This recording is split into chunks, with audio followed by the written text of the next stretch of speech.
Sveiki, sveiki. Šiandien pasidalinsiu bhakti jogos, būtent kai mes praktikuojam bhakti jogos pakopomis, bet pasidalinsiu taip pakankamai sutrumpintai, greitai, o po to esant galimybė ir progai kiekvieną skyrių paaiškinsiu giliau, kad mes galėtumėm labiau išgyventi. Taigi yra Rūpos Gosvamio knyga Bhakti Rasamrita Sindhu 1.4.15.16 tekstas, reiškia pirmas 1.1.15 ir 16 gautųsi tekstas ir kaip tik jisai aprašo tenais bhakti procesą. Aišku, Rūpa Gosvamis jisai atėjo tiesiai iš dvasiniam pasauliu Rūpa Mandžari. Rūpa Gosvami yra Rūpa Mandžari.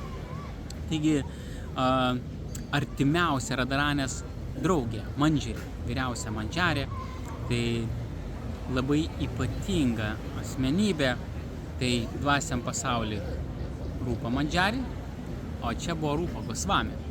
Tai jo gyvenimas labai įspūdingas, bhadžaną, kaip jis atliko, parodė mums savo pavyzdžių, kaip reikia praktikuoti šitą bhakti jogą. Taip pat jisai paliko labai nuostabias knygas, tokias, viena iš jų, tai Bhakti Rasamrita Sindhu. Ir būtent iš šito posmo remdamasis aš jums nupasakosiu trumpai, sutrumpintai bhakti procesą, kelią, kas nutiks, jeigu mes tęsim šito bhakti procesu, kaip jisai vyksta. Ir aišku, viso to pradžia tai yra šradha, tai yra tikėjimas. Mums turi atsirasti bent lašas tikėjimo šito procesu. Kai atsiranda mums lašas tikėjimo, tada reiškia, tai yra vadinama šradha. Tai yra šradha, tai yra tikėjimas. Tikėjimo dėka antras momentas tai yra sadhu sanga. Mes bendraujam su atsidavusiais, kurie praktikuoja šitą procesą, ir ypatingai, jeigu mes sutinkam sadhu tai reiškia šventasis. Jeigu sutinkam šventosius, tai yra neįkainojama. Tai yra absoliučiai neįkainojama. Tai yra labai labai ypatinga dovana mums, nes gauti būtent šventojo dėmesį, jo būtent jo malonę, tai yra pati didžiausia jėga, kokia tai gali būti. Bet mes kartais sadhu galima sutikti ir per knygas, per paskaitas, tai taip pat veikia, bet žinoma, jeigu mes sutinkam gyvai, tai yra absoliučiai neįkainojama. Bet su sadhu žmogus jisai gali sutikti, sadhu šventasis, jis paliko knygą, ar ne, jūs ją skaitot, faktiškai jūs gaunat tą tokią emociją. Aš turėjau tokią patirtį turėjau, man buvo kažkur tai gal 17 metų tuo metu, ir aš gavau knygutę. Aišku, aš jau buvau perskaitęs Bhagavad Gita, bet sutikau vieną atsitavusi tokį, jis man davė knygutę, būtent tai Rūpos Gosvamio knygutė, iš Bhakti Rasamrita Sindhu, bet atrinkti posmai, keli posmai, tai buvo 11 posmas, tai pamokymo nektaras, reiškia, kurios parengė Šrila Prabhupada. Ir aš, reiškia, jisai man padovanojo tą knygutę. Ir kai aš ją skaičiau, tai taip palietė mano širdį, kad po to laiko aš negalėjau pamiršti Govardhano, negalėjau pamiršti Radha Kundos, ir ta rasa, tas skonis persidavė man tiesiai į širdį. Tai taip stipriai palietė mane. Tiesiog šita maža knygutė, kurią skaičiau, ir po to aš nebegalėjau pamiršti Govardhano, Radha Kundos, ir aš norėjau ten nuvažiuoti. Ir po 3 metų panašiai aš nuvažiavau. Aš atvažiavau į Radha Kundą. Taip apytikriai. Bet aš visą laiką tada, kai kartodavau mantrą, medituodavau, aš labai dažnai prisimindavau. Bet būtent ta knygutė, jinai perskaičius davė tokį labai ypatingą skonį, būtent Vrajadhamai Radharanimai.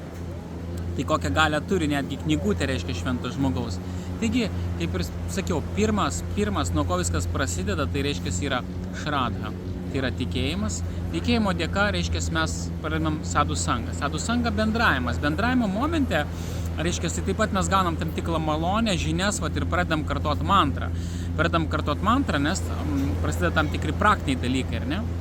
Taigi, ir tada gaunasi kai žmogus tikėjimas auga, jisai bendrauja, bendravimo dėka jau jisai pradeda, reiškia, praktiką, tada, reiškia, kai ta praktika gilėja, tai tada yra bhaджana kriya. Tai pakopa yra bhaджана kriya. Mes atvardėm, ar ne? Tai faktiškai bhaджана kriya jau trečias, dėjom iki 3.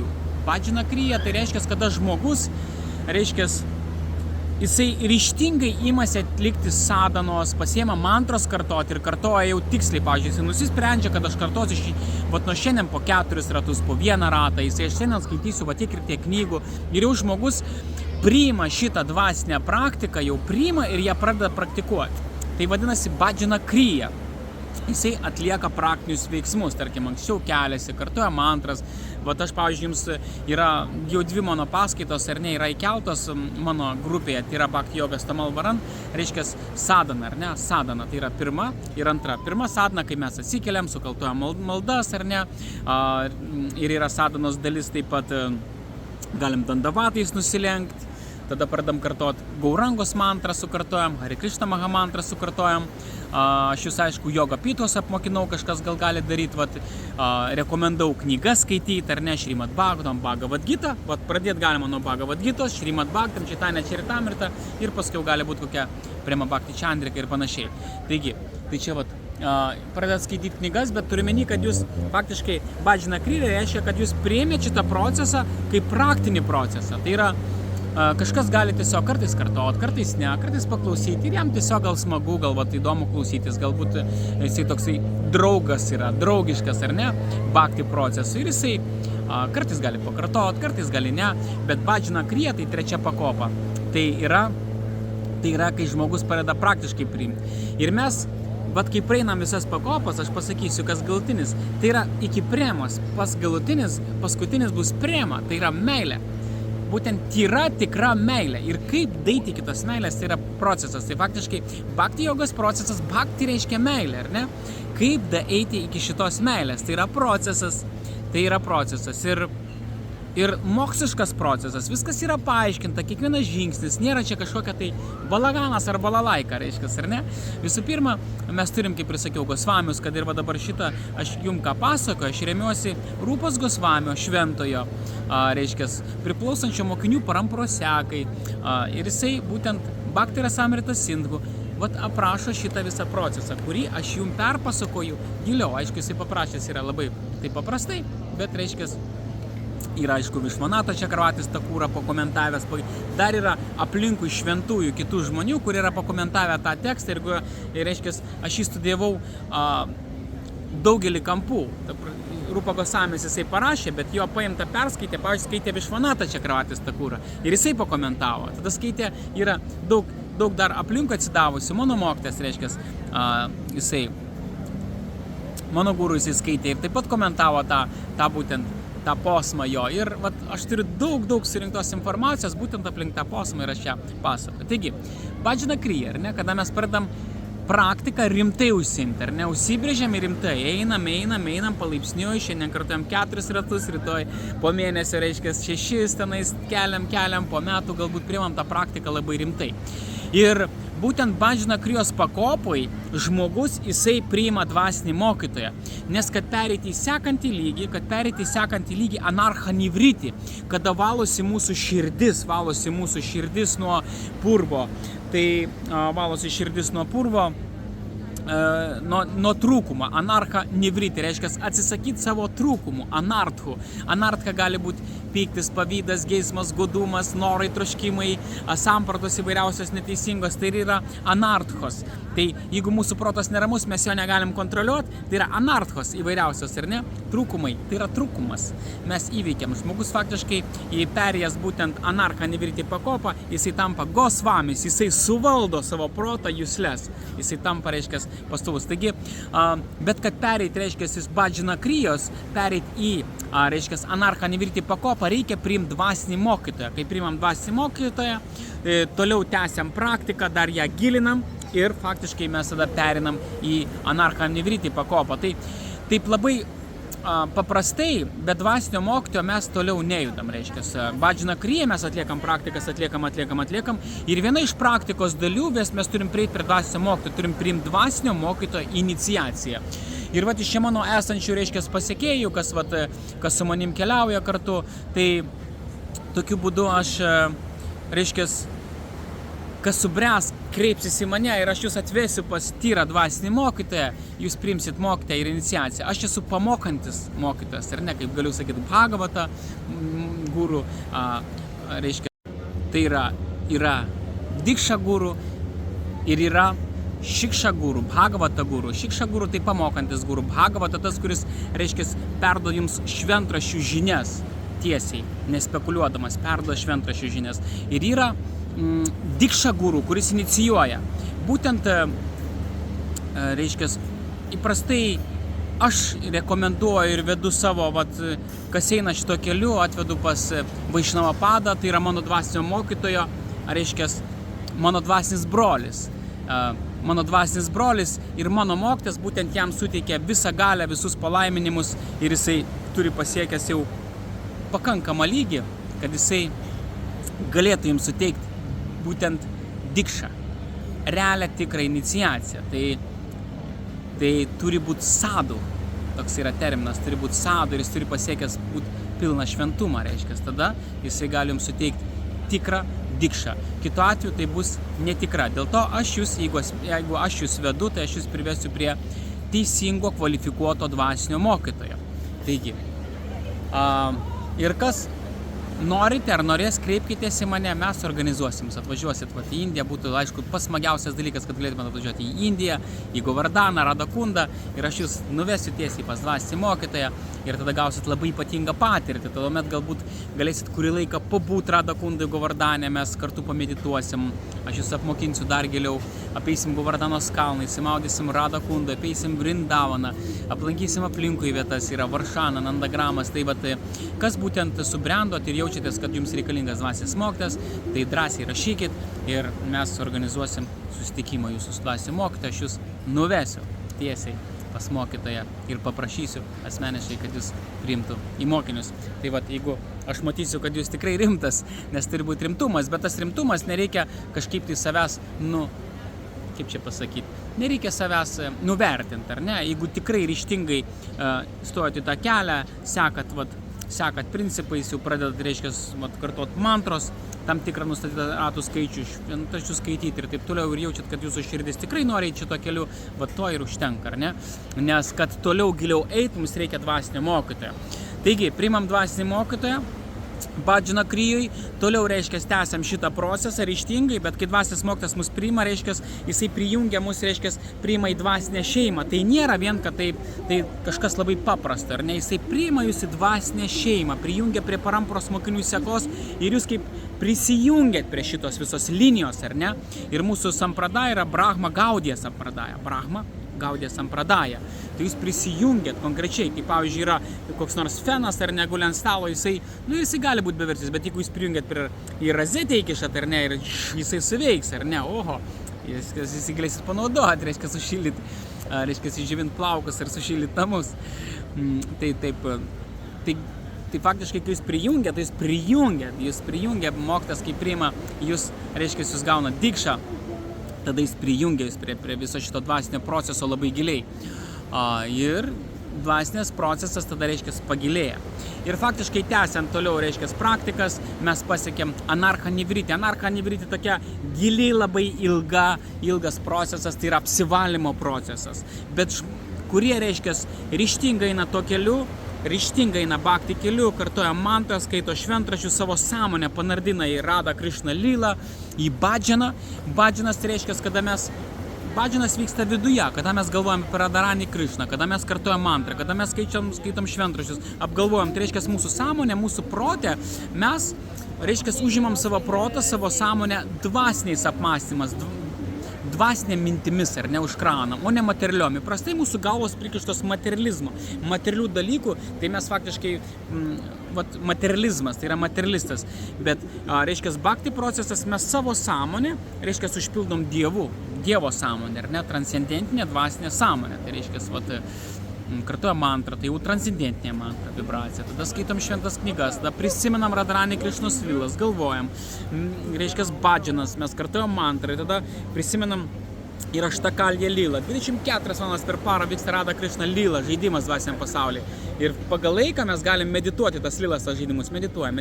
Mes dalyvaujam, mūsų protas dalyvauja Lilai, Krishna Lilai. 24 valandas per parą. Jeigu tai išeina, tai yra nuostabu, tai yra jau tobulumas.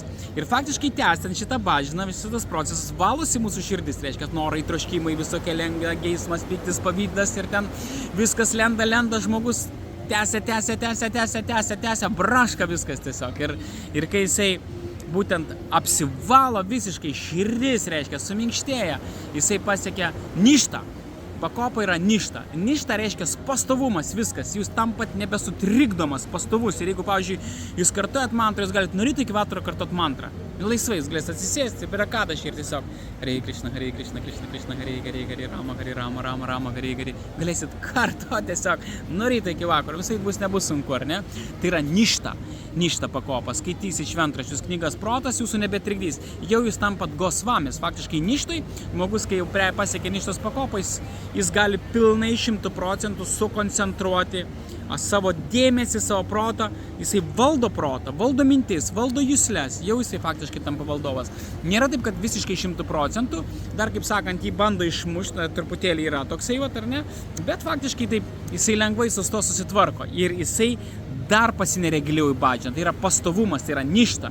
Ir kai jis tęsia, pastoviai tęsia šitą procesą, tada ateina rūčiai, reiškia, tada ateina pakopa rūčiai, skonis. Džiaugsmas, reiškia, ateina, jisai kartuoja mantrą, jis negali atkartoti, jisai karluoja apie Krishną, jis nebegali sustoti, reiškia, jam protas pats, jisai sukasi ir kartuoja, jam reikia nustoti kartuoti mantrą, jis negali, jam tiesiog, jis negali negalvoti apie Krishną, jis negali nekartuoti mantrą, tai yra rūčiai, skonis, jis jaučia didžiulį džiaugsmą. Ir jeigu jam pasiūlysite kažką materialaus, jisai sakys tu. Sakys, savo pasilik. Tai faktiškai yra rūčiai, labai ypatingas momentas, tai yra atsiranda, reiškia, didžiulis trauka, troškimas, reiškia, ir ne šitam dvasiniai praktikai, jau tada viskas tampa, faktiškai jau perina žmogus į aną pusę, jau į dvasinę pusę. Ir kai jisai tęsia su to skoniu, tęsia, tada ateina sakti, tada jausmai atgyja, dvasiniai jausmai, tik šitame lygyje pabunda dvasiniai jausmai ir dvasinės emocijos, dvasiniai jausmai. Tai va, ir toliau jisai tęsia ir tada jam aplamai jau materija jam iš viso tampa, ta prasme, nebeįdomi, absoliučiai, nes jisai jau netgi pradeda patirti dvasinius jausmus, dvasinės emocijos ir jam dar labiau atsiveria, reiškia, dvasiniai regėjimai, dvasiniai įspūdžiai, dvasinės emocijos ir tai yra labai ypatingas toksai lygis. Ir asakti lygį jisai tęsia, reiškia, šitą savo bhakti visą procesą, jisai tęsia su labai giliai, su giliom emocijom, su giliais jausmais, jisai perina į bhavą. Bhava lygis tai jau faktiškai, tai yra kaip prema, tai meilė, tai yra kaip saulė pateka, ar ne, ir nušvinta viskas. O bhava tai yra kaip saulės spinduliai pasirodo. Dar premos nėra, bet pasirodo saulės spinduliai, reiškia, tai yra pasirodo jausmai, emocijos, atsiskleidžia rasa, reiškia, jau tada faktiškai pilnai tada bhaktas jisai gali dalyvauti Krishna Lilui, ta prasme, atsiveria jam dvasinis pasaulis, jis mato Radharanį, mato Krishną, jisai pilnai gali dalyvauti Lilose. Nors ir prieš tai jau rūčiai jisai gali pakliūti ar nepakopose į Lilas, jisai gali pakliūti, reiškia, dalinai ništą ir ne kažkaip akimirkai atsiveria. Ir netgi faktiškai tose žemesnėse tai gali būti, jeigu narcha nevryti, tai gali tokie šešėliai atsiskleisti, ar ne, dvasinio pasaulio, tam tikri įspūdžiai, bet kaip šešėliai, ar ne, kaip per rūką. Tai reiškia, ir jie vis truputėlį vis labiau atsiranda, reiškia, bet jeigu pasiekia žmogus bhavos lygmenį, tai jisai faktiškai jau gali dalyvauti Radha Krishna Lilai, gali dalyvauti Radharani Krishnos Lilai savo dvasiniu kūnu. Taigi, išgyventi visas emocijas, sakyta. Ir faktiškai dar vyksta vis tiek procesas valymosi ir ego dar yra ego. Ir ego truputėlį tik tai pasireiškia, jam Lila čiktų išsidaro. Ir tada jisai verkia, ašaros bėga iš akių, jis nežino, kur dėtis, jis nori atgal grįžti, ar ne, ir jisai deda visas pastangas, toliau jisai meldžiasi, jis pasiūlo pačias nuostabiausias maldas, mantrą kartoja ir jisai tiesiog visas pastangas įdeda, reiškia, yra toksai, reiškia, didelis ryžtas ar ne, ir tada jisai vėl jam atsiveria tos lilos ir vėl ego tam tikras pasireiškia vėl. Tai gaunasi, kad ego šlifavimas, visiškai išgryninamas ego. Ir kai ego visiškai yra išgryninamas, reiškia bhavos pakopai, ar ne, tokiuose, tai jis jau faktiškai bhavoj pergauna labai gilias emocijas, gilius jausmus, dvasinius, transcendentinius.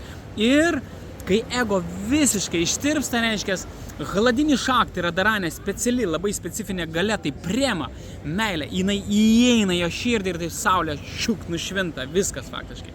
Tai yra visiškai pilnas dvasinis tobulumas, tai yra viršūnė, prema.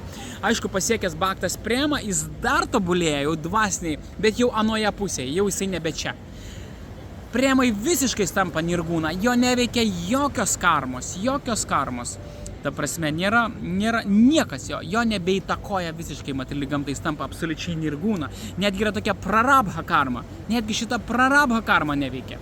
Nors iš išorės gali atrodyti, kad veikia, jis turi šitą materialų kūną, yra kažkokios lygos problemos ar dar kažkas, bet realiai jo neveikia. Jisai viduje yra visiškai palaimingas, premai jo neveikia. Ir prarabos karmos net nelieka, tai yra lila, lieka lila. Jeigu jisai serga, pavyzdžiui, tyras atsidavęs šventas, jeigu jisai serga arba kažkas jam nutinka, tai yra lila, grina lila. Tai tuomet nėra karmos padalinys, tai yra lila, tai reiškia žaidimas, materialus, ar ne, mokiniams, čia aplinkui, kad parodytų, taptų jisai mūsų pavyzdys ir dar kažkas, tik tai dėl to, ne dėl kažko kito, ar ne. Jisai norėdamas, būtent šitame lygmėje, jis panorės gali transformuoti savo kūną, pavers kuo tik nori, ta prasme, jam nėra ribų, jisai tampa neberibotas, pasiekęs prema, reiškia bhaktas, premos lygį, jisai gali šitą kūną išgydyti per 1 milisekundę, jisai gali pakeisti šitą kūną, jisai gali daryti bet ką, jam atsiveria visos mistinės savybės, absoliučiai visos. Tai čia ant to, aišku, nereikia užsisiklinti, nes bhaktas jisai savo dvasinių kūnų, jisai pilnai Radha Krishna lilai dalyvauja. Jam šitas kūnas yra toksai, jam faktiškai tampa kaip ir nereikalingas. Jisai lieka čia tik tais dėl lilos ir jisai lieka čia tik tais tiek, kad jeigu yra mokiniai ar kažką ir per šitą kūną, reiškia pats Krishna Radharani gali pamokslauti, ar ne, gali pamokslauti per šitą kūną.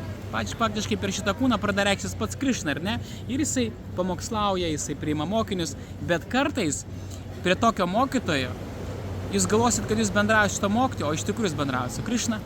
Krishna jisai įeina į jo kūną ir jisai per jo kūną, per šito tyro bhaktą, jisai veikia šitą materialų pasaulį, jisai veikia kaip guru, kaip mokytojas, vyksta tam tikros lilos. O šitas atsidavęs gali savo dvasinių kūnų tiek pasinerti lilą, kad jis net pamirš, kad turi šitą kūną, o šitas kūnas, kol dar gyvas, Krishna būna kartais veikia per jį. O kartais Krishna suteikia jam galią, kad jis gali sąmoningai ir ten būti.